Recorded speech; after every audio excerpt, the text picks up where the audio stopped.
financial management.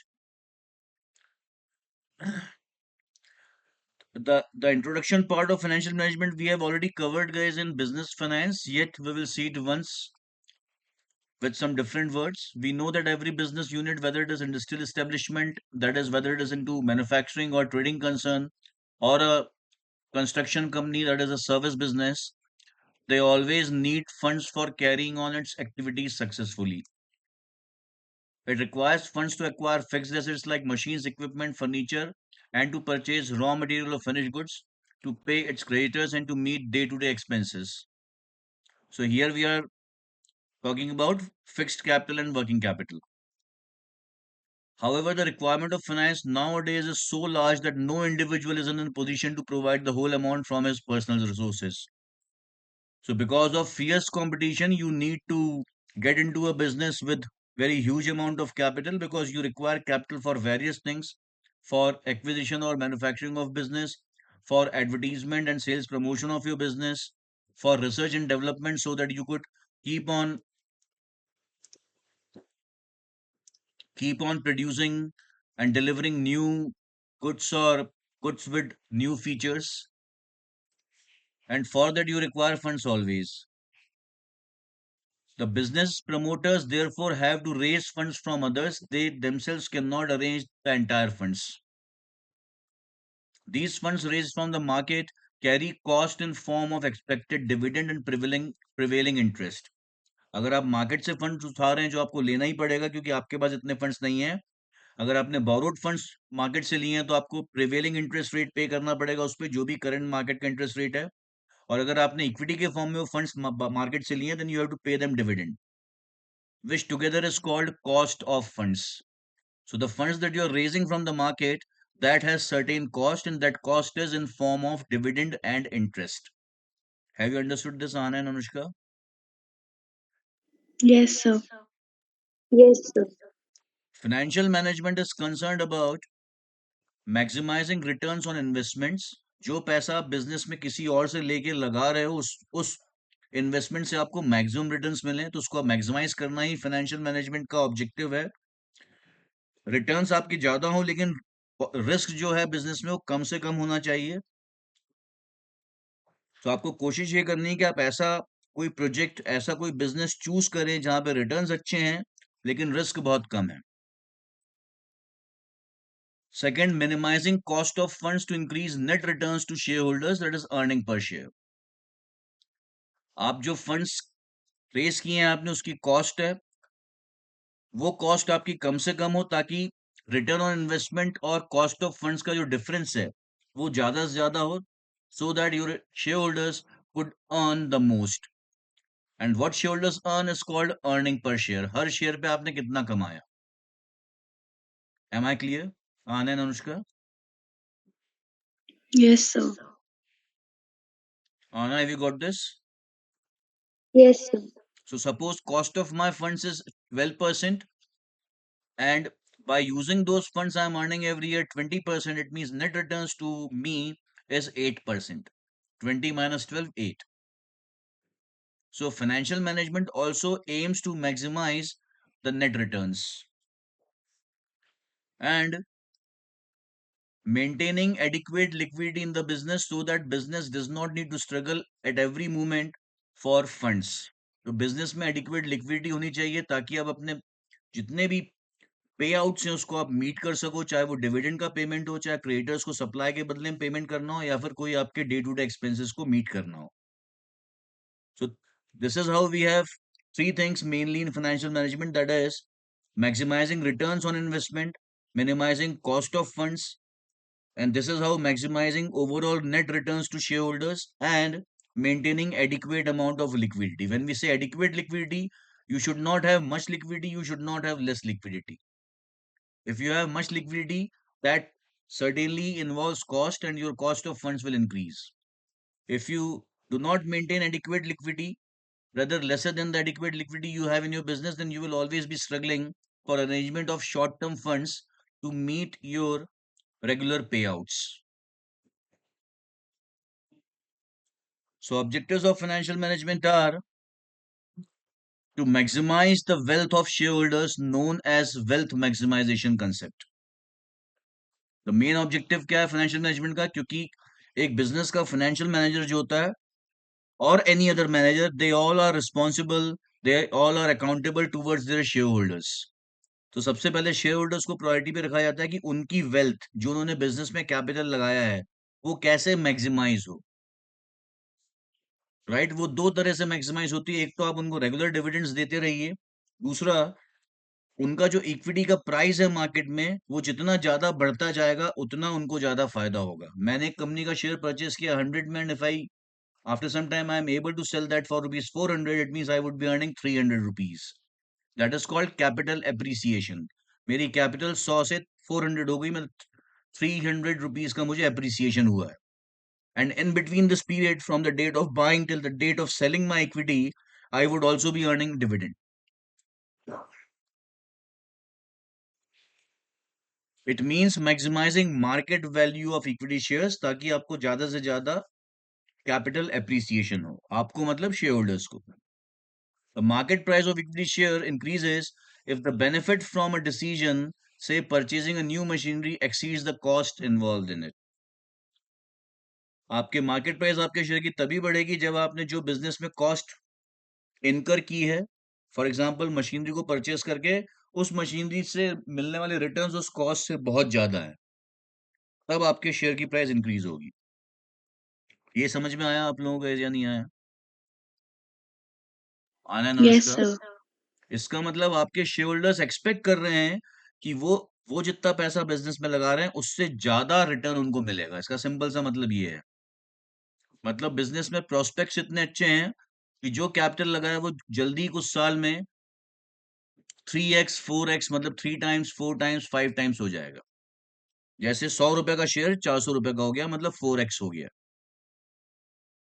In short, price of equity shares in market increases when higher profits are earned by the enterprise, or there is an expectation that higher profits would be earned by it in future.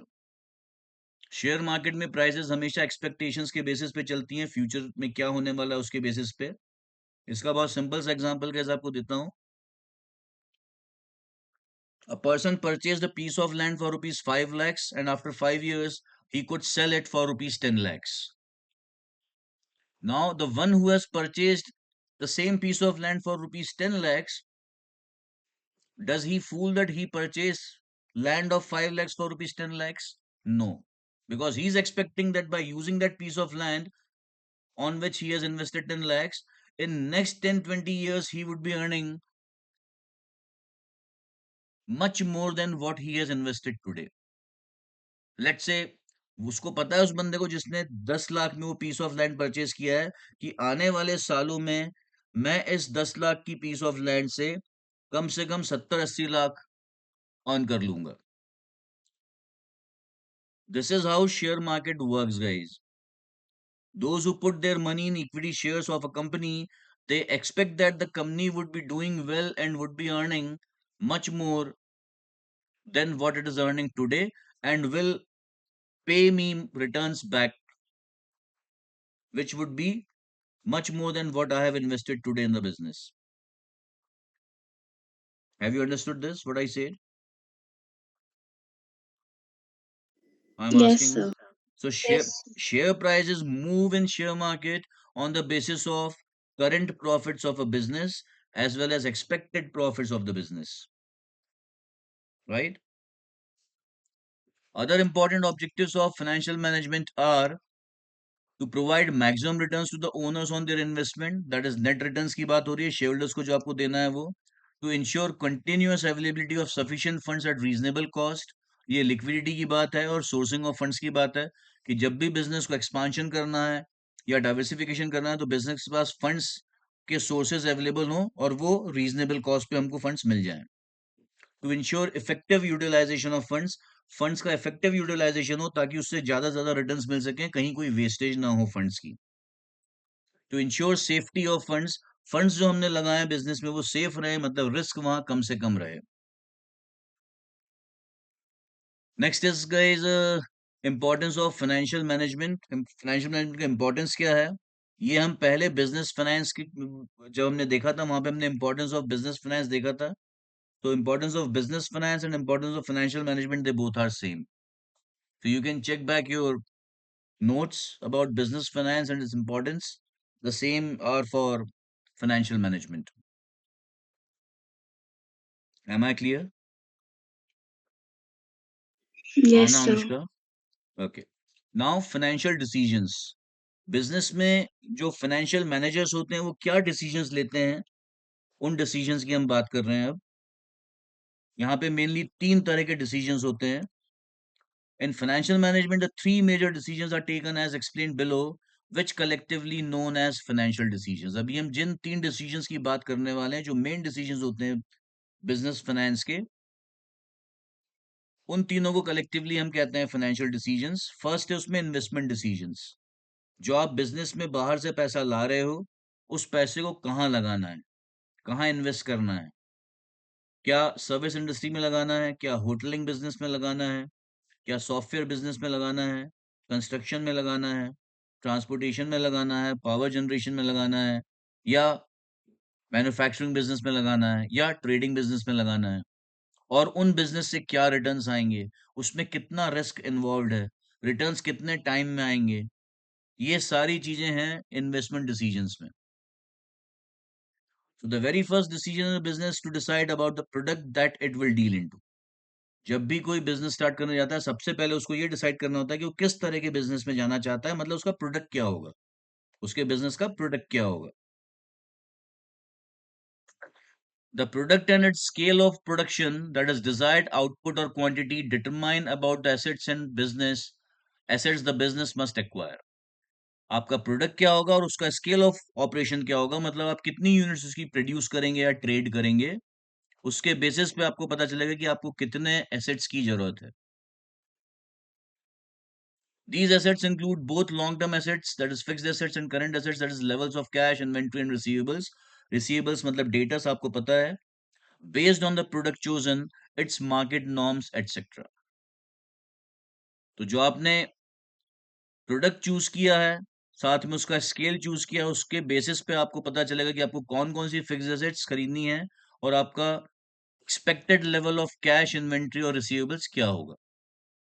Receivables किस लिए, क्योंकि आप goods को credit में cell करेंगे। Market norms भी depend करता है, मार्केट नॉर्म्स का सीधा लेने देने रिसीवेबल से, कि आपको कितनी क्रेडिट देनी है मार्केट में, because others are already giving that much of credit, so you also have to give that credit to your customers. Management of the business enterprise decides out of many proposals, that is projects of different products, which one to go with. So जो promoters होते हैं business के, वो पहले decide करते हैं कि उनको किस प्रोडक्ट में डील करना है। उसके लिए वो कम से कम चार पांच प्रोडक्ट्स जो बेस्ट होते हैं, जो जिसको वो जिसमें वो डील कर सकते हैं, जिसके लिए उनके पास स्किल्स, एक्सपर्टीज और कैपेसिटी है, उन चार पांच अलग अलग प्रोडक्ट्स को या प्रोजेक्ट्स को लेके सामने बैठते हैं। And then they choose the best out of the offers that they have already made for themselves. This together is called investment decision. ये समझ में आया आप लोगों को इन्वेस्टमेंट डिसीजन का मतलब? Yes, sir. आप अलग अलग Yes, sir. आप अलग अलग प्रपोजल्स लेके बैठते हो। जैसे आपने डिसाइड किया कि आप सर्विस बिजनेस में जाओगे, तो सर्विस में whether you would be going into hospitality, और you'd be going into health care, और इनटू एजुकेशन, और इनटू ट्रांसपोर्टेशन, और into power generation, where you would like to go. So आपने तीन कोई चूज कर लिए on the basis of your interest, on the basis of your skills and expertise. अब उन तीन में से आपको कोई एक चूज करना है जो सबसे बेस्ट है। वो चूज करने के लिए आप तीन चार चीजों, तीन चार पैरामीटर्स को यूज करोगे कि उस प्रोजेक्ट से क्या रिटर्न्स मिल रहे हैं, उसमें रिस्क कितना इन्वॉल्व है, वो प्रोजेक्ट कितने टाइम में आपको रिटर्न्स देना स्टार्ट करेगा, because no business can give you returns from the day one और from the year one of the business. Right, कोई भी बिजनेस ऐसा नहीं है जो पहले दिन से आपको प्रॉफिट कमा के देना चालू कर दे, because you need, because business takes time to get established, to have good credit worthiness in the market, to have good repo of the business and its products with the customers, and then only you will have sales and turnover in your business. So investment decision is taking decision about acquisition of fixed assets and current assets, based on the product chosen. Decisions about acquisition of long term assets are long term investment decisions. तो जो decisions हम fixed assets के बारे में लेते हैं वो long term investment decisions हैं, and decisions about acquisition of short term that is current assets are called short term investment decisions. So investment decisions are of two types. One is long term and second is short term. Long term are actually called investment decisions and short term are called working capital decisions, right? And we have techniques to evaluate any project which we saw here in financial management, like capital budgeting techniques. With that, you can evaluate which project is giving you how much return, what is the risk involved in that, right? And few more things. For long-term investment decisions, capital budgeting techniques are used, and for short-term investment decisions, working capital management techniques are used. So these techniques, guys, are there to decide upon a proposal, upon a project, whether you should accept that project or not, whether you should go ahead with that particular project, that is a product, or not. यहाँ तक सब कुछ clear है आना and Anushka? Yes, sir. Yes. Purchasing a new machine, setting up a new factory or a new branch, modernizing the entire business by replacing old machines, ये सारे investment decisions हैं guys. Investing in a new product line or diversifying the business are some examples of investment decisions. Long-term investment decisions involve a huge amount of investment and are irreversible except at a huge cost. Long term investment decisions में बहुत सारा पैसा लगता है क्योंकि ये fixed assets में आप इन्वेस्टमेंट करने वाले हो, चाहे वो प्लांट हो, मशीनरी हो, लैंड हो, बिल्डिंग हो, उसमें आपको इन्वेस्टमेंट करना है. और ये इन्वेस्टमेंट इरिवर्सिबल है. एक बार आपने इन्वेस्टमेंट कर दिया, अब आप सोचे नहीं चलो मुझे इसको बेच देना है, I do not want to continue with this business, that would be very difficult. And even if you want, if you could do that, it you have to pay a huge cost in form of losses. जो machine आपने 50 लाख की खरीदी, आप उसको second day भी बेचने जाओगे तो 50 लाख आपको नहीं मिलेंगे, right? They therefore need to be taken with utmost care. These decisions must be taken by those who understand them comprehensively. तो इसलिए इन्वेस्टमेंट्स उन्हीं लोगों को ये डिसीजंस लेने चाहिए इन्वेस्टमेंट के जो एक्सपर्ट हैं, जिनको एक्सपीरियंस है. Unexperienced, inexperienced people should not take such decisions. A bad capital budgeting decision normally has the capacity to severely damage the financial fortune of a business. अगर आपने गलत कैपिटल बजटिंग डिसीजन ले लिया, मतलब long term investment decision ले लिया, तो आपके फ्यूचर के फाइनेंशियल फॉर्च्यून्स पूरे खत्म हो जाएंगे. On the other hand, short term investment decisions affect the liquidity as well as profitability of a business. Short term investment decisions are about current assets or short term assets, so they basically affect your liquidity as well as profitability of a business. We know that liquidity and profitability are inversely related.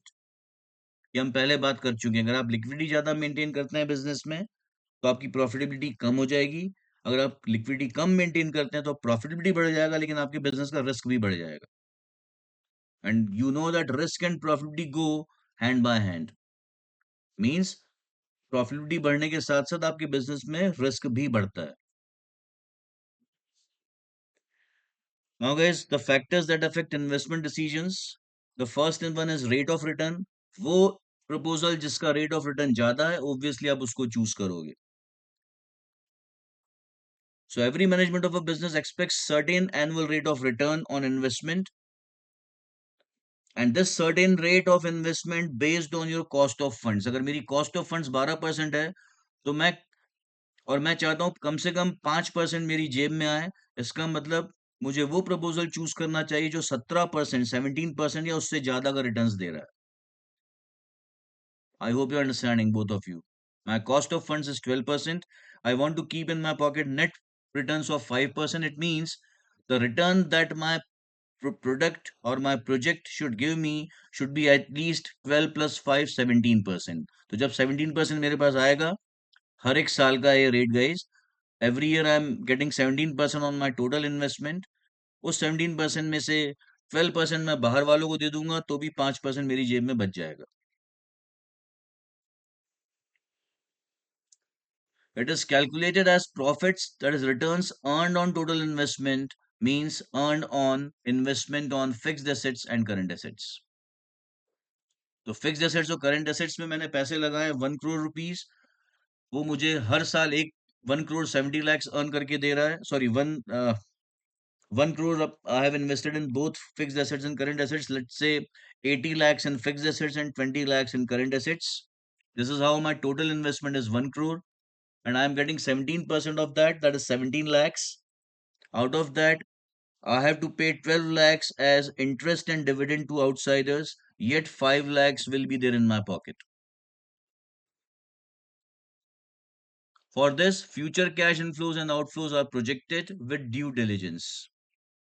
तो आप decision कैसे लेते हो कि आपको कितना return मिलने वाला है, रेट ऑफ रिटर्न, उसके लिए कुछ कैलकुलेशंस हम करते हैं जिनको हम कहते हैं capital budgeting techniques.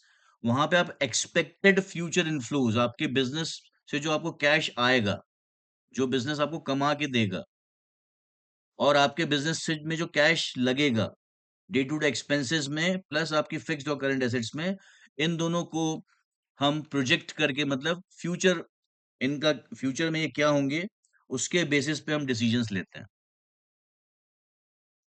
Is it clear Anand, Anushka? Yes, sir. Yes. So projections are done with due diligence by financial managers.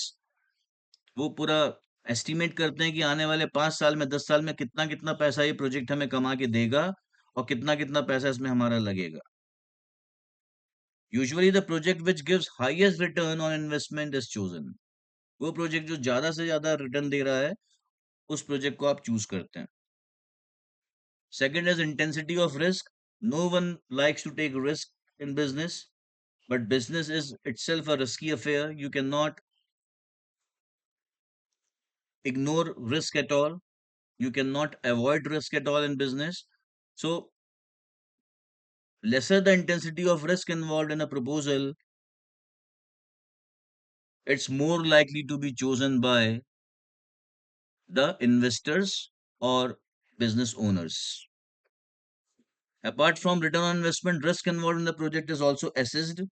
A business may have risk of non-recovery from debtors, risk of low demand or no takers of the product in the market, etc. Business में क्या risk involve है? आपने customer को कुछ cell किया पर उससे पैसा नहीं वापस आपके पास आ पा रहा है, रिकवर नहीं हो रहा है, या फिर आपका प्रोडक्ट ही मार्केट में नहीं बिक रहा क्योंकि उसकी डिमांड बहुत कम है या कोई टेकर्स नहीं है उसके मार्केट में. Risk and return have direct relationship. That is management expects higher returns from the projects having higher risk. अगर रिस्क ज्यादा इन्वॉल्व है आपके बिजनेस में या किसी एक पर्टिकुलर प्रोजेक्ट में, तो आप उससे ज्यादा रिटर्न्स एक्सपेक्ट करोगे. Am I clear till here, Anna, Anushka? Yes, sir. Yes, sir. The next point is level of liquidity. आप कितनी लिक्विडिटी मेंटेन करना चाहते हैं अपने बिजनेस में, वो भी एक फैक्टर है इन्वेस्टमेंट डिसीजंस लेने का. Apart from risk and return, level of liquidity throughout the life of the project also plays as one of the factors while taking investment decisions.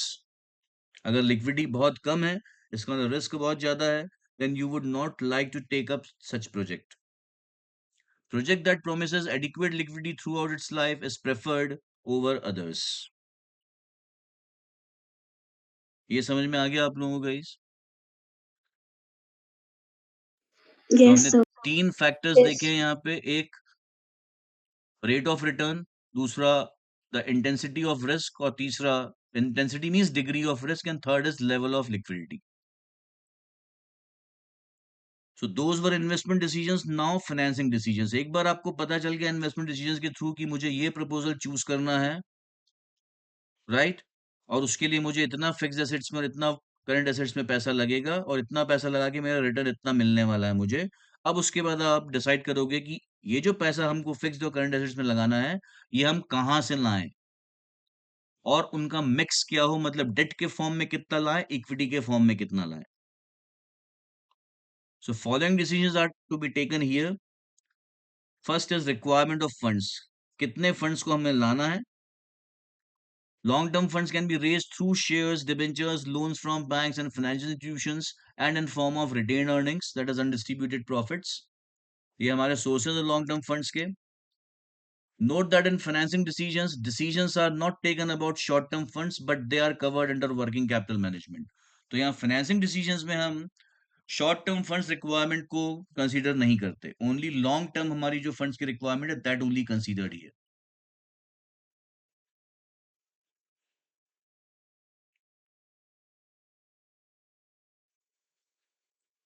So guys, हमने first point में financing decisions का एक point है कि हम क्या करते हैं, यहाँ पे रिक्वायरमेंट्स ऑफ फंड्स हम डिसाइड करते हैं कि हमें कितना फंड्स चाहिए. वो हमें पहले से ही पता होता है इन्वेस्टमेंट डिसीजंस के बेसिस पे. इन्वेस्टमेंट डिसीजंस के बाद ही हम फाइनेंसिंग डिसीजंस लेते हैं ताकि हमें पता चले कि हमें कितने फंड्स की जरूरत है. तो यहाँ पे आपको बेसिकली ये पता करना है, ये डिसाइड करना है कि जो फंड्स आपको चाहिए वो किन सोर्सेस से आए. क्या वो इक्विटी के फॉर्म में आए या डेट के फॉर्म में आए. जो डिबेंचर्स और लोन फ्रॉम बैंक दोनों ही डेट हैं, दोनों ही बोरोड फंड्स हैं. और कितना रिटेन्ड अर्निंग्स मतलब अनडिस्ट्रीब्यूटेड प्रॉफिट्स के फॉर्म में आए. अगर आपका बिजनेस भी स्टार्ट नहीं हुआ है then you will not have any retained earnings in the business. Then you have to be dependent only on equity and debt. Right. इसके बारे में हम और डिटेल में कैलकुलेशंस देखेंगे कैपिटल स्ट्रक्चर में. Capital structure is nothing but it is about mix or composition of your long term funds that you have put in your business. And long term funds have only two sources, one is equity and second is debt.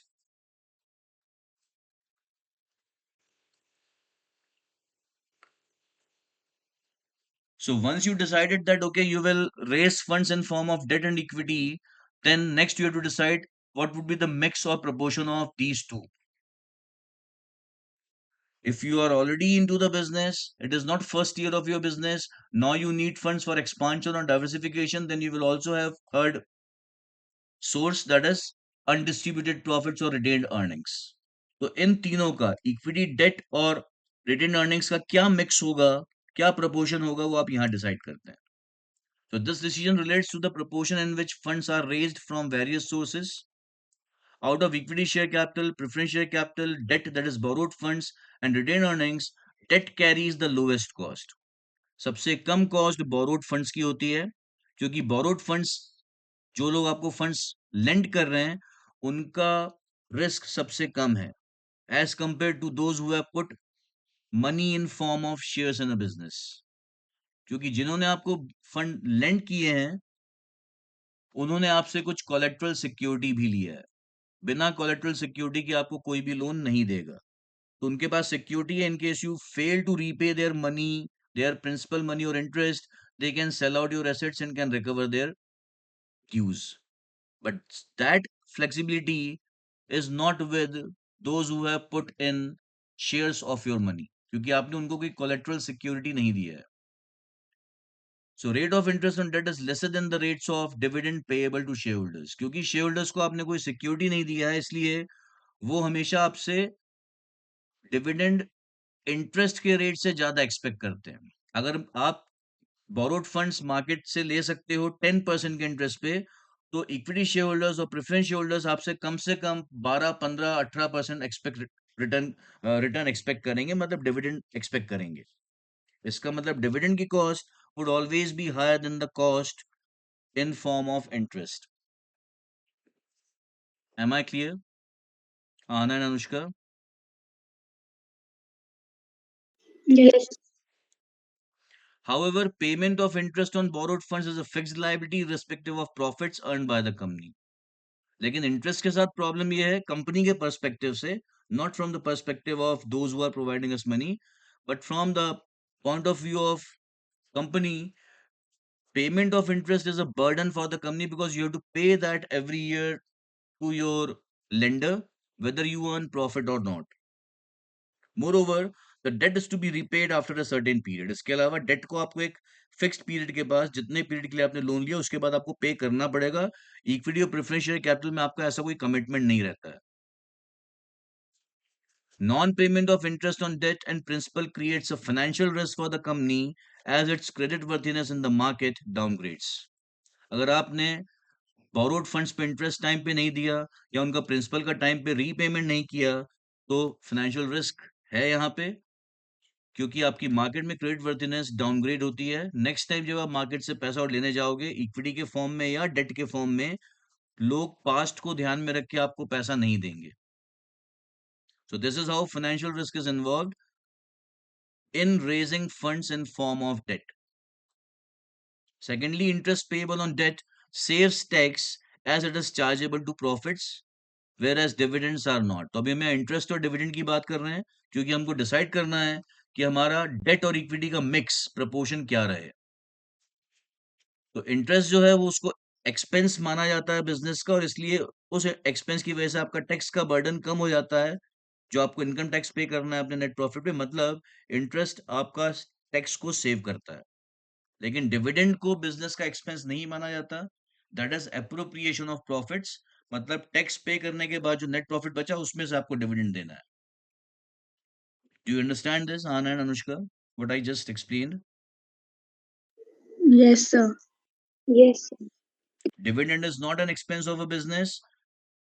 Interest is an expense, right?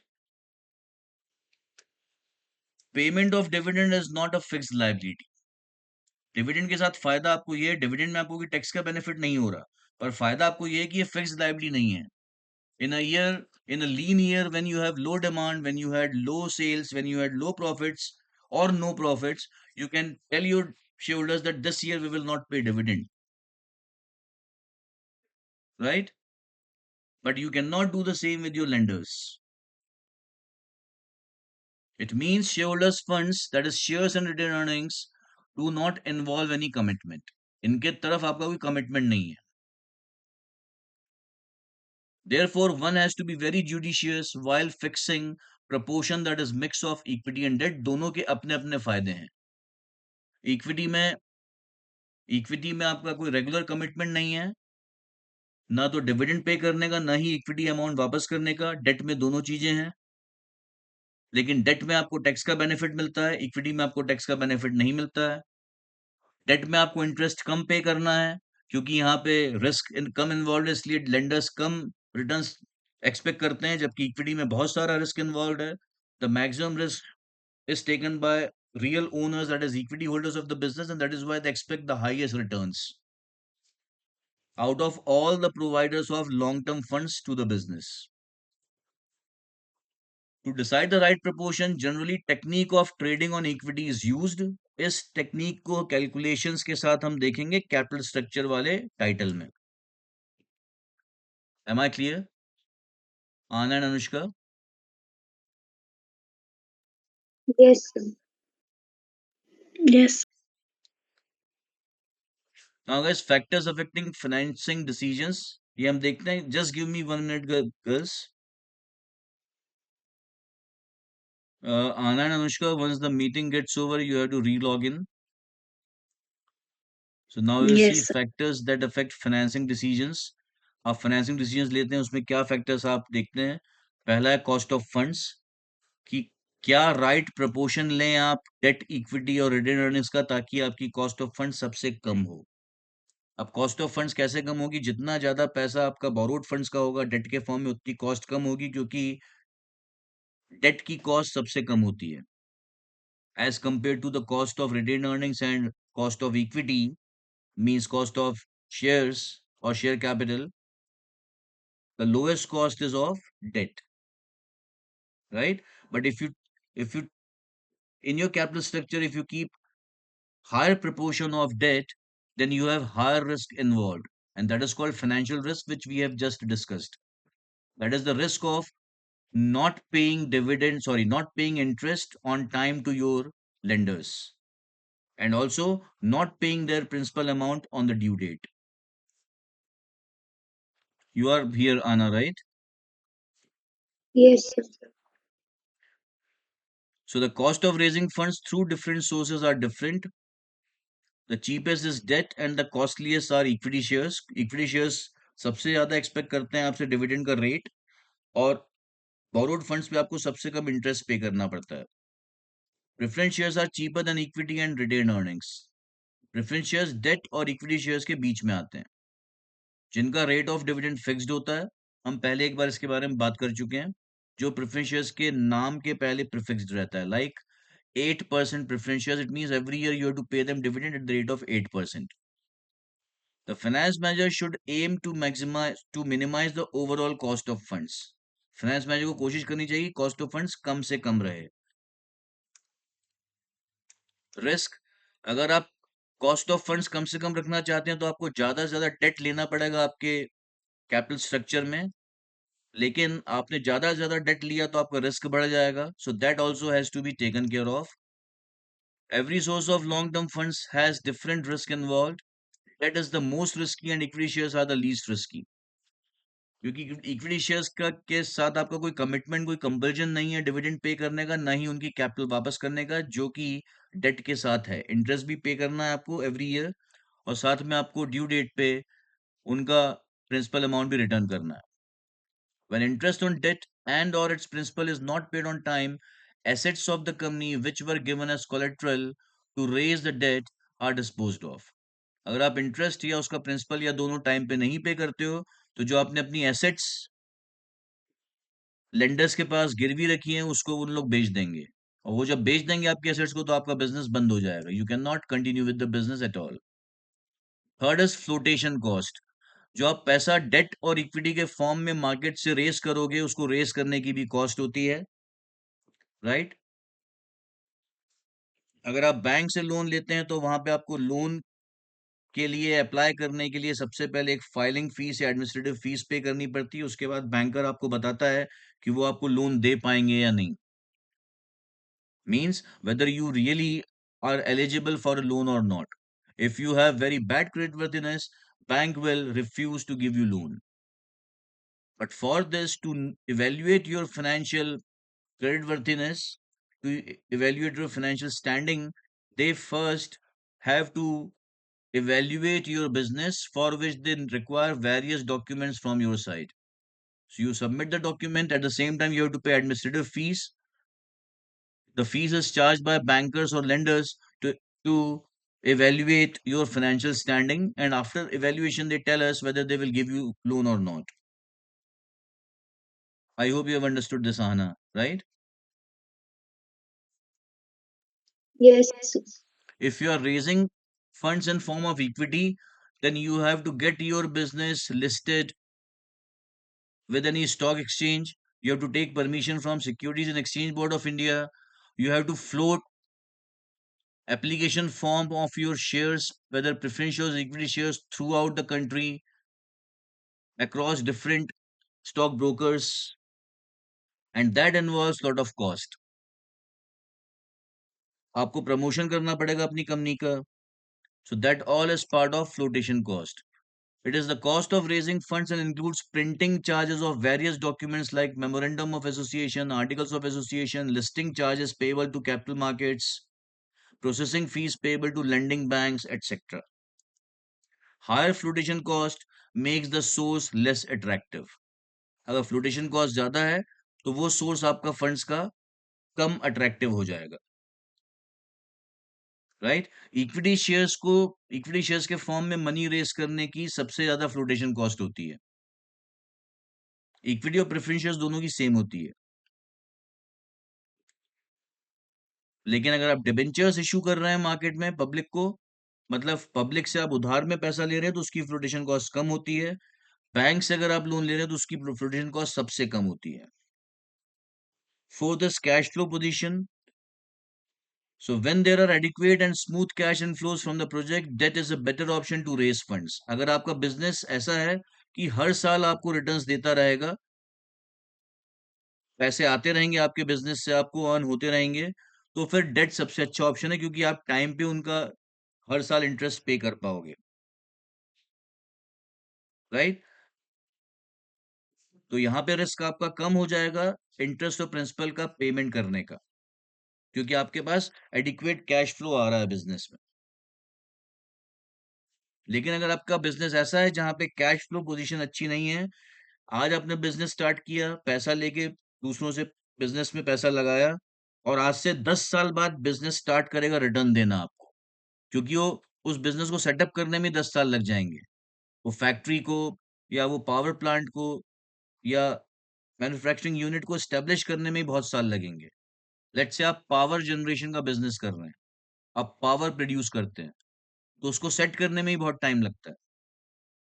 तो फिर date अच्छा option नहीं है, क्योंकि date के बदले में interest तो आपको डे वन से देना पड़ेगा, वो इतना रुक नहीं सकते। फिर बेटर है आप सारा पैसा इक्विटी के फॉर्म में रेस करो। नेक्स्ट इज ऑपरेटिंग कॉस्ट, लेकिन यहां से हम आना अपनी नेक्स्ट क्लास में देखेंगे, राइट आना? Yes. ओके।